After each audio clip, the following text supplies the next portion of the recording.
Good morning, everybody, and welcome to day 3 of the Knowledge Series of 2015. We begin the day today with a session on skill development in film industry, the need for standardized training techniques. Would like to invite on stage Ms. Neena Gupta, please, the MD of NFDC. She will be in conversation with Ms. Amala Akkineni, ma'am. We all remember Amala ji as the beautiful, expressive actor from some remarkable films. She's currently working with Mr. Kamal Hassan towards establishing norms for vocational training for the film sector. Neena, ma'am, please. Thank you, Annapurna, and welcome, a warm welcome to Amala. It's so good to have you here. It's always a pleasure to meet you. Great to have you donning a new hat, skill development. I think before we get into the subject of skill development and standardized training techniques, I'm going to ask you, Amala, to give us a brief background of how you got into it and the role that Annapurna Studios is going to play going forward. Good morning, everyone. It's a pleasure to be here. So, Annapurna Studios is a over 40-year-old establishment in Hyderabad. It was responsible for shifting the Telugu film industry from Chennai to the Telugu-speaking states.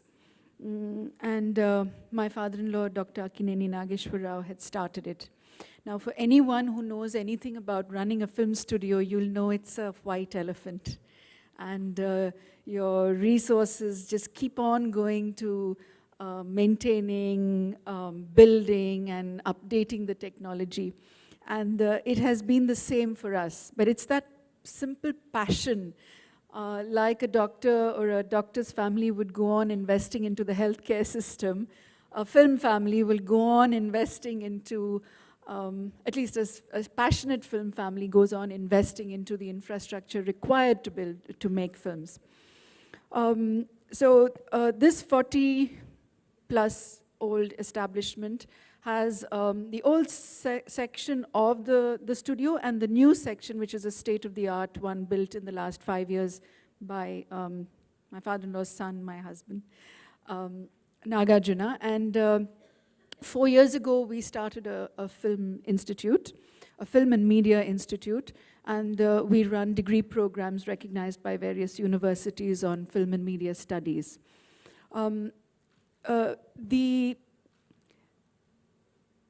The role I play, okay, so my experience in films, plus my management skills of various NGOs that I work with, plus my entry back into films in the last 3 years, playing this time mother roles, kind of brought it all together to the family saying, please take ownership for the film school. And I find myself as honorary director of Annapurna International School for Film and Media. Please note again, honorary, because that's the passion the family has. Yes, so the discussion on film, on skills development has been happening the last 3 years. And I will go into that when the time is right. Did I introduce myself? No, very well, thank you. Well, as you know, a lot of us would know, skill development, building a Skill India program has become a source of great sort of importance and priority for the government of India. And as many of you would know, the M&E sector is being taken care of by Kamalji and by you, by both of you. Now, I want to ask you, in a sector that is growing so rapidly, you know, it is estimated that the number of workforce that we would have by 2017 would be almost twice the amount that we had in 2014. A very critical concern that comes in is skill sets, and not just in the context of this growth that is taking place, but also traditionally in this industry, we've not really had training techniques. So when a spot boy comes on a production set, or an attendant, a camera attendant comes on, none of them are going through any training per se. You know, they're coming, they're all learning on the job, and as a result, this is perhaps impacting the institution of best practices in our industry. Now, what is the vision that you have in mind going forward under Skill India? this vision is a collective vision. I'm perhaps just articulating it, and I'm articulating only to the extent I have understood, because it is a work in progress, and once the pilot project starts, then everybody's understanding will be enriched, and I'm sure there'll be a lot more to it. Currently, in every industry, in every regional industry, there are thousands of technicians and skilled technicians who come under the 24 crafts of filmmaking. Which you've identified under Skill India. Yes, and these 24 crafts have been identified over a series of discussions and dialogue within the industry itself. So the 24 crafts, perhaps in the unions, maybe 30 to 40% would be very employable today, whereas the others are trained in the traditional methods where they would learn as an apprentice, and their learning would only go as far as whom they apprenticed under. And at some point, then they cease to be employable, and now they remain unemployed. And yet members of the union. And yet members of the union. So Mr. Kamala Hassan was very particular that we don't bypass the unions. And I think the unions are, at the same time, the unions have immense skill. I mean, at Annapurna Studios, every day you'd walk in and you'd see buildings appear magically. Mandua House appears in 15 days and looks like a perfectly built Mandua House for some film that's going to be filmed there. And these kind of things which you don't see in the outside world. And so we recognize that there is immense skill on the one side, and then there is unemployability on the other side. And to enrich this, the first thing would be to run a pilot so that all the existing workforce come up to a certain standard and a certain professional employability. This will, of course, impact the industry immensely. It would also give them a good place to accept, further development in the skill sets. So are you proposing to set up this pilot project in order to be able to scale it up yourselves? Or are you going to set up this pilot project to help people to also adopt the same standardized training techniques and then to be able to take them across the country? Because we do have a serious problem here. We have about 800 odd channels coming up. We have 1,000 films, just features being made every year. We have live shows and entertainment shows, etc. So how are we going to actually deal with expanding training techniques across the country? That is the challenge, and I think that is the goal as well. If you look at the West, you have institutions like Harvard and Yale, and these are 200-year-old institutions. So the sensibilities of a wider group of people have already reached a certain level in the West, and we wonder why it hasn't happened yet in India. So this is pioneering work, and we are very, very late for whatever reason, that perhaps the Indian attitude of keeping expertise and learning close to have importance. I don't know what it is, but I suppose it's the tradition of keeping your craft within your family. Exactly. And I think that has been a big drawback. But it is the critical time. We must do it. And not just the training in the skill, in the 24 crafts, but the basic sensibilities of the industry. I mean, if you look at from the script to the setting, the eye to detail with a global sensitivity. It's a long journey, but I think it must start now. What do you think what do you think is the cause of this resistance to growth or resistance to change? When you look at other industries, they're actually looking for change. They like to adapt and they like to move with the times. In any consumer economy, you would tend to do that.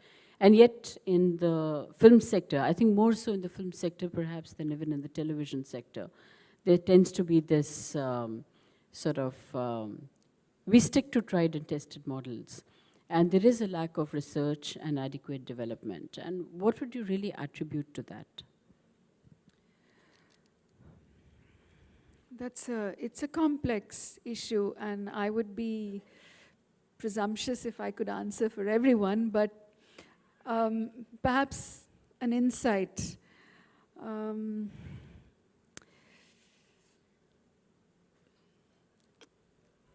The truth is, if you go into any film set or film studio or film team, everybody's racing against time. You're struggling to survive. You've burnt your fingers doing different things. The number game has become such a pressure. I mean, trust me, Nagarjuna has done over 90 films. And I know, as his wife, I know every film, you know, it's close to a heart attack. It's like a wedding and an examination all put together, and the number games, and everybody's at his door saying, you know, your producer hasn't paid this and hasn't paid that, and then it's a natural disaster every time, and nobody trains you for that. You learn to write scripts, you learn to act, you learn to make, and then nobody prepares you for release day, which is it's a frenzy feed of sharks at you. But you have to be big enough, and so in the middle of all that chaos, where is research and development? It comes only from your gray hair and your experience. So that's an insight into my life. But it's time we kind of put all our learnings forward and say, look, you don't have to go through a heart attack. The younger generation don't need to break their bones. Let's just put all our wisdom out there, and let's see where we can take this wonderful industry into a greater place. I mean, 9.5 billion Indian rupees. I mean, it's time we really did something. Well, you know, you have, of course, in the process of drawing up this program for the Ministry of Skill Development, drawn up certain areas where some crafts where you believe training needs to be imparted. And I think everybody would be in agreement that it's good to have local crew wherever you go to shoot, so it would always be useful to have vocational training imparted. There's a very critical question that comes into this. Number one, how do you standardize it? And having standardized it, how do you ensure that the person who is imparting the training actually has the level of training himself or the level of knowledge and expertise himself to be able to do it? The one thing you learn in this sector is that it's very difficult to scale up. It's a creative sector, it's a service-oriented sector. It's very difficult to scale it up. You don't have a set curriculum. And the knowledge being gained by you depends entirely on the person who's imparting training to you. How do you envisage this problem is going to be handled? The first step would be in the pilot would be to recognize the existing skill set, which is very expertised. I mean, the standard of expertise is to be seen, to be believed. So I think that would be the first step, and then to turn them into master trainers and also compensate them for this time and effort that they're putting in. Assure them of their own employability opportunities, because sometimes it would be worrying that the next generation would know more or would be better. So give them some kind of assurances that, like for example, if you go to film in Australia or Canada, you have to hire a local crew. They don't allow you to bring in lightmen and things like that. You simply have to. In fact, most of Europe is also the same. There are certain laws that you have to hire the local crew. So on that assurance that they will have employment, bring in the existing skills expertise into the master trainers, and then deal with the rest of them. And in that process, standardize everything and perhaps even enrich the skills of the master trainers as well. The West has done it already. And to bring in that understanding, like, I mean, that's exactly what we did when we started, when Annapurna Studios started Annapurna International School for Film and Media. We brought in a producer from Hollywood who had contact with American universities, and we set it up exactly on the same lines, but bringing in the Indian talent as faculty. In a system that was already 200 years old in the United States. So we could do the same, we are doing the same, and this is a work, like I said, a work in progress where a lot of dialogue is already happening. So the first step would be recognizing the existing skill sets, enriching theirs with a world, a global view, and then bringing the rest of the unions up to employability standards. And then maybe giving input to Indian laws to, you know, provide crews to visiting films. So, you know, in the process of carrying out this vocational training, you are going to end up having many more persons in each, hopefully, going forward, in each trade, in each particular craft. And there will be this dichotomy between existing crew on that particular craft, as well as the ones who come in with a standardized training technique. You also have unions to deal with. How do you handle that dichotomy in that scenario? Where do you believe that it would be a ready acceptance amongst existing crews? And I think producers here would know much more than me on this one. Or how are you going to be able to assimilate the two and get them to work together? Neena ji, I'm sure you know well that the minute you try to bring in any system, there will be a huge volcanic eruption. And we'll have to be prepared to face that.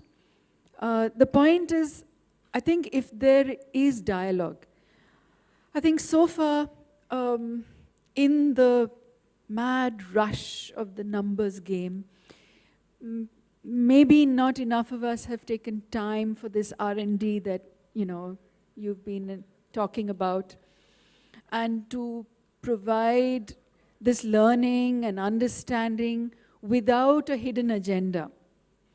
And perhaps that would be the first step to build up trust within the industry, within filmmakers, within film houses, that there is no hidden agenda, except that we need to enrich our film industry.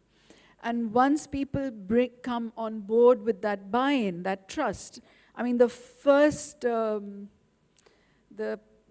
platform of trust would be something that we would really have to work at before the expertise. And how does one build trust is, how does one bring about social behavior change?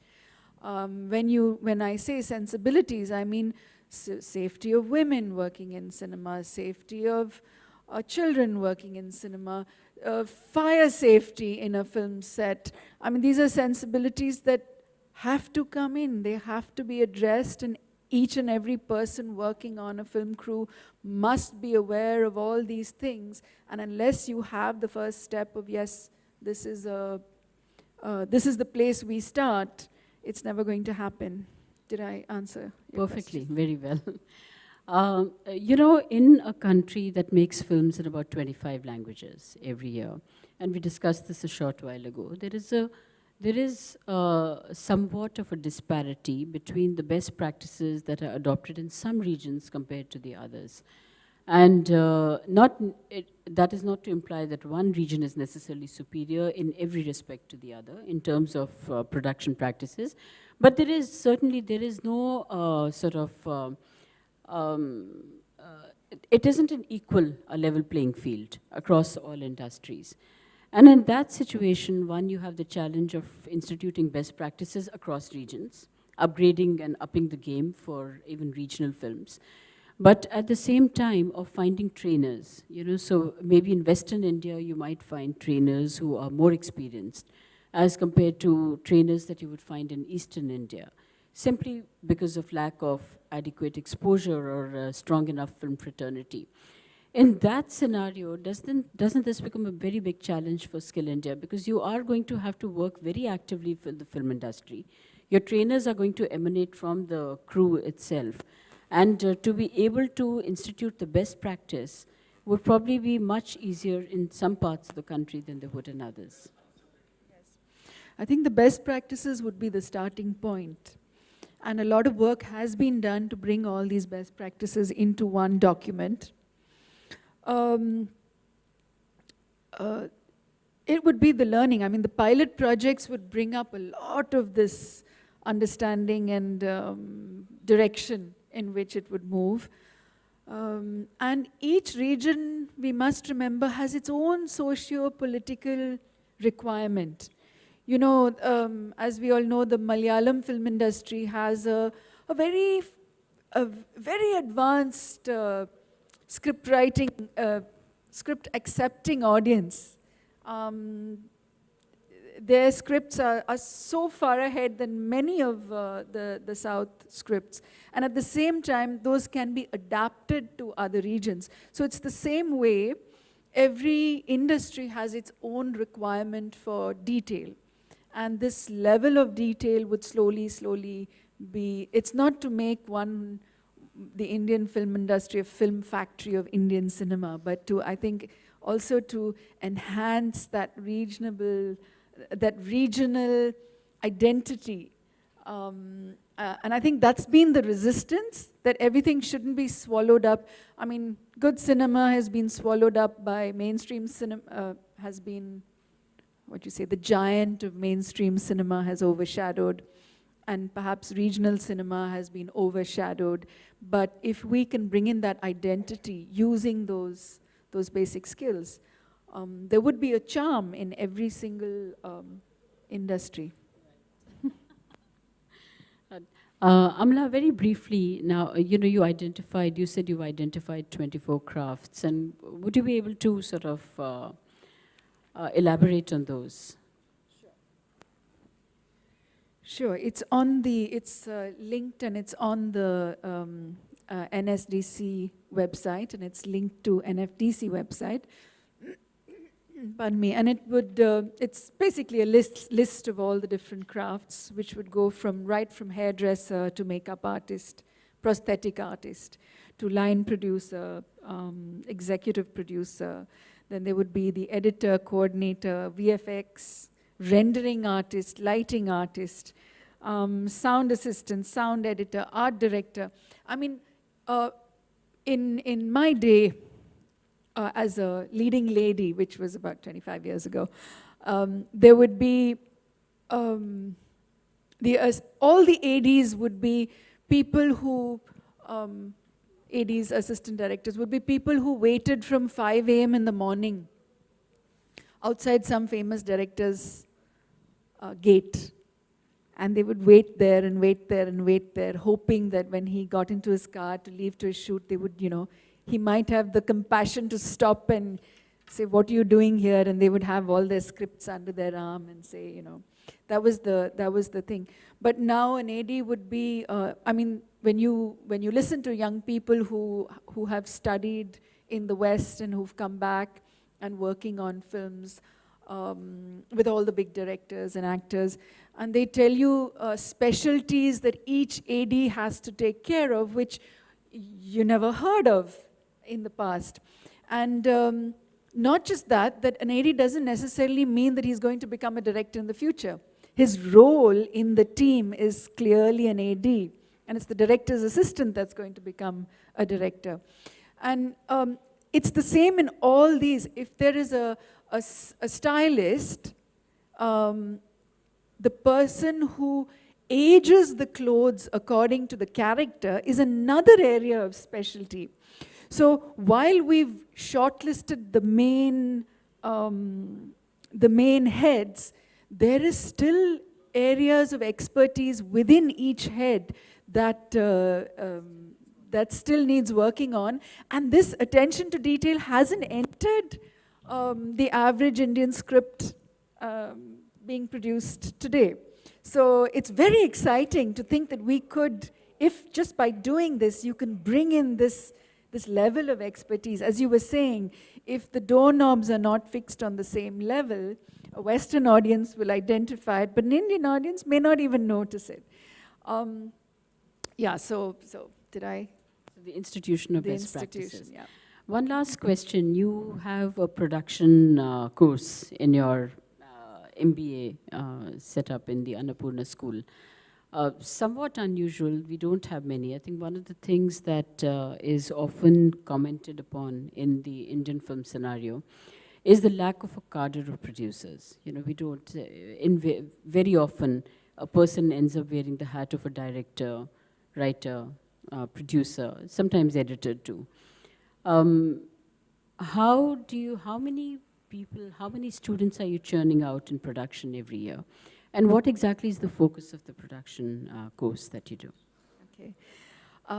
It's an MBA course, and we have our first alumni sitting right here. May I call him to describe his course? Come along, introduce yourself. Good morning, everyone. As been introduced, I'm Nagasarath Pandurangi.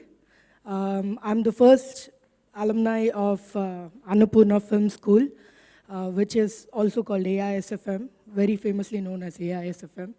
And I started my course in 2012 and graduated in 2014. In context of this discussion, I would like to say some of the few things that Neena ma'am and Amala ma'am have been discussing. When it comes to Indian skill set, the resistance is always there. So when I first came out in 2014, the set actual film crew was not accepting me as a producer. The first resistance came there because no experience. Who is this guy who just came out in 2 years and he's trying to run people around here and there. But once they understood there is a method that I'm doing it in. So there is a method that we do and it saves time. They basically don't understand the value of time. So in a production set, every minute matters. If you start exactly at 6 and pack up at 6, that means a lot to a producer. Being a producer and having done the crowdfunding, I understand the value of money and each day in a production set. So, and the resistance is always there. The first few days, there will be friction. They won't let you in, they won't let you control them. But yes, when they understand there is a method that we are following and there is a scheme to everything, yes, they do understand that time is being saved and the money is being saved. Sure. Yes. So we also had, as the cultural exchange part comes to it, as ma'am said, India is 200 years behind every other country. So in terms of films, I think we are at the nascent stages of skill development, basically. Because we don't use Movie Magic as a software to schedule our films. We don't use budgeting softwares. Because the basic reason being, so many languages being there, we can't use one particular software to kind of break it down to a production set. So language being a barrier, one. And second, when it comes to looking at these skills of using these softwares to kind of before coming to a film set and organizing yourself properly and a proper pre-production is very much important in Indian context. In India, pre-production means finding locations. Right now, the scenario is finding locations and getting onto the set for a shoot. It doesn't include any part of script breakdown and deciding which scenes should be shot on paper. It's all in the director's head. You don't know what's happening. So the director has to say, we are shooting this today, and the AD comes, runs around, and makes it happen. That's what is happening right now. So we, being the first batch, have changed it a bit. Now we have a set of, we have set structure coming in, where we tell the assistant directors well in advance that this is going to be shot today, so that they're also well prepared. And coming to cultural exchange, we had Northwestern University coming in to Hyderabad, and we also had Chapman University coming in. We had the opportunity to work along with the international crew, which is an amazing experience, because when you look at an international crew working along with you, you kind of imbibe their culture into you as well.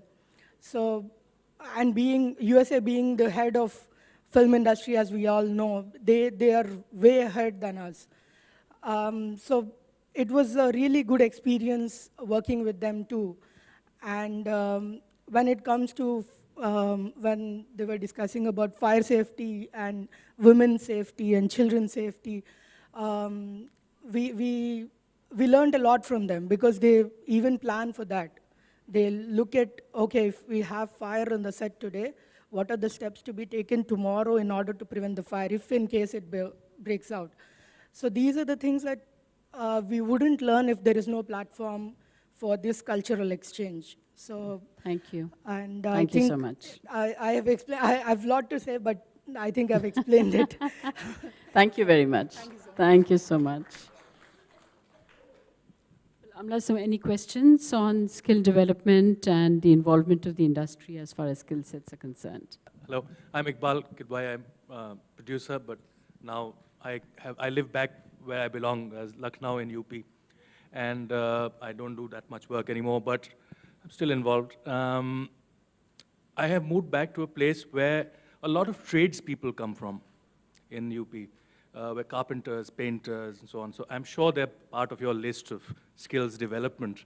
Is there something structured happening? When is it going to happen? What are the things that you're doing for tradespeople? You know, Iqbal, supportive trades are going to be a very important issue, and we discussed it even in the film tourism symposium that we had. We began day before yesterday. It is going to be very important to be able to provide ancillary sectors. So I don't think when we do this vocational skill training program within the film sector, it's going to be completely in isolation. We will have to identify the supportive services, and it would be better to bring in people from that trade. So carpenters who can be trained to also deal with set constructions, or artists in, let's say, local theaters, who can also be trained to be, who can be linked to the film sector to come on ground as support staff when you go to shoot in these small towns. I don't know when it's going to happen. It'll take, there's bound to be a gestation period, as there is always on everything. And it's a really long haul, 1.2 billion people in this country. To impart training, I think even to 50,000, you know, to speak about numbers on paper is very easy. To actually do on the ground training to even 10,000 people and having ensured that you maintain certain standards is really a huge, huge challenge. In NFDC, for instance, we've been imparting vocational training to students in Tamil Nadu. Over 5 years, I think we've managed 5,000 students. It's a mammoth job. And Skill India is not going to become a success without the active participation of the industry. There would, I don't think, 1 or 2 people. It's a huge ocean, and any effort that you put in is going to be a drop in the ocean. It will require active participation of the film industry going forward.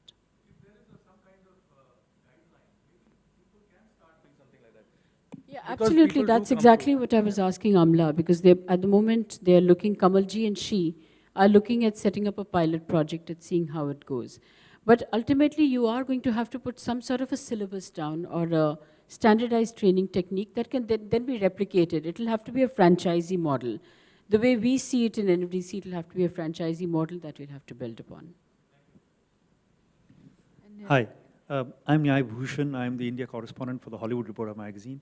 I was just interested to know more about what kind of initiatives you want to do in terms of seeking connections and establish relations with US and international whether universities or training bodies, so that there's more of a cross-cultural exchange? I mean, your alumni was talking about that experience with Northwestern University. So those kind of initiatives, just to take it forward. Thanks.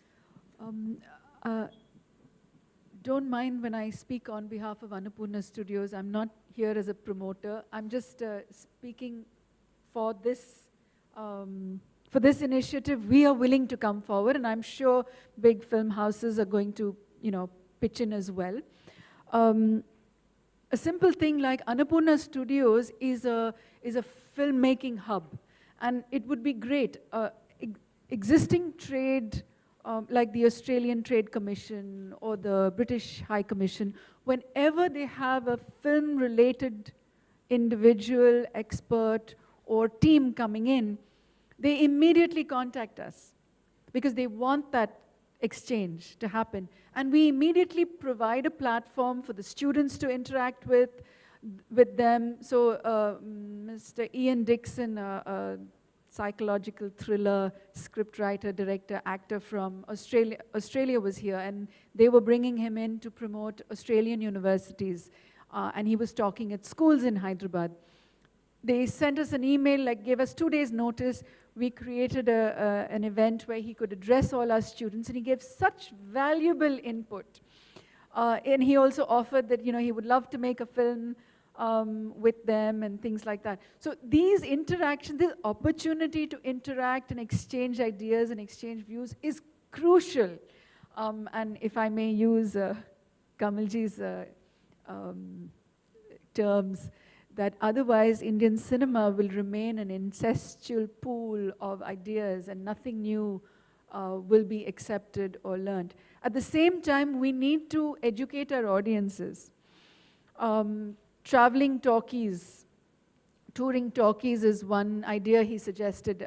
Mr. Kamala Hassan was addressing our students the other day, and he gave them a project to do on their own. He said, if you want to give a new idea in cinema, you need to educate your audience. Otherwise, they're going to expect the formula, and they expect, what they've been used to seeing. So have these traveling talkies go out, take your touring talkie, go to a village, go to a town, show 3-4 films of international standards. So developing those kind of archives where we can show international cinema, maybe with subtitles or dubbed or whatever, whatever would be suitable to Indian audiences, so that they'll be more receptive to new ideas in films itself. So yes, cultural exchange, expertise exchange, all this is very valuable. And anywhere there's an educational institution, these are tie-ups that would be of great value. Because if you look at a small beginning school like ours, AISFM, if we had to look for a tie-up with an international university, we couldn't afford it.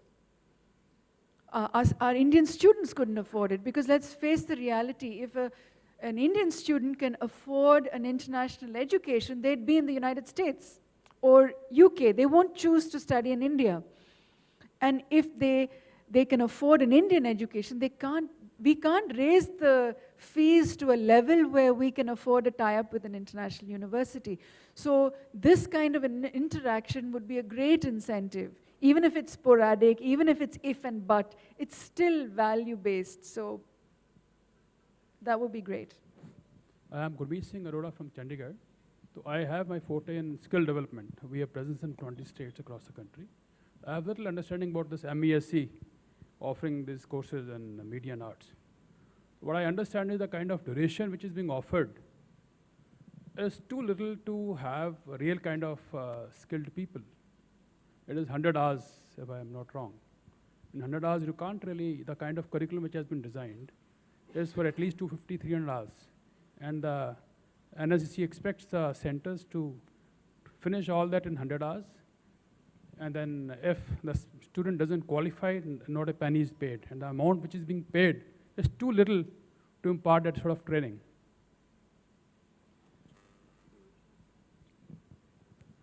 Well, some of the areas that would need I think that's something that we will learn as we go along. And let's get started on these courses first. No, that's very well taken. Thank you. And I'm sure Amla would keep that in mind when they do their courses and they begin the pilot project, as would NFDC when it gets into the sector. But I think there'll be a trying and testing period for each one of us. And I like Naman's point about, Nyaya's point about the interaction with people from other countries. And I think the institution of best practices would be very important. So standardized training techniques where we can lay down a syllabus, and probably before that, sitting with people who want to be trainers and training them to be trainers before they can go out into the sector and commence training would be a very vital aspect of figuring out whether what is being envisaged is also the correct amount of syllabus to put into a 100-hour course, or it needs expansion or limitations or reduction to some extent.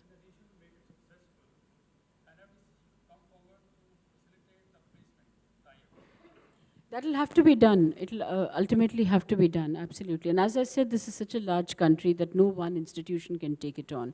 This is something that the entire fraternity will have to do in a very active manner. Yeah. Thank you. Thank you very much. And thank you so much, Amla, for being here. That was very useful.